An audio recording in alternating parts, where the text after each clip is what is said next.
పులివెందుల్లో జడ్పీటీసీ ఉప ఎన్నిక శాంతియుతంగా జరుగుతుందని ఎమ్మెల్యే ఆదినారాయణ రెడ్డి అన్నారు. గత ప్రభుత్వ హయాంలో నామినేషన్లు కూడా వేయలేని పరిస్థితిని వైసీపీ కల్పించిందని విమర్శించారు. వచ్చే 4 ఏళ్లు అనేక సంక్షేమ అభివృద్ధి చేస్తామన్న నమ్మకం ప్రజల్లో ఏర్పడిందని తెలిపారు. ప్రజా సమస్యలను 100 రోజుల్లో పరిష్కరిస్తామని హామీనిచ్చారు. కూటమి ప్రభుత్వంపై వైసీపీ తప్పుడు ఆరోపణలు చేస్తోందని ఆదినారాయణ రెడ్డి మండిపడ్డారు. వాళ్ళ అన్న చేసిన దారుణం, వాళ్ళ అవినాష్ రెడ్డి గారు చేసిన దారుణం, అన్నిటిని చంపి మభ్యపెట్టి మా మీద ఒత్తిడి పెట్టించి ఆ రోజు ప్లే చేసినది.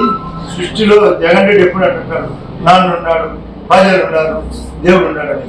నేను ఒకసారి మీటింగ్లో చెప్పింది, దేవుడు చీముక్కుడు ఉన్నాడు, సకాల కోటి జీవరాశులకు దేవుడు ఉన్నాడు. అతను డ్రామా తనకే ఉన్నట్టు.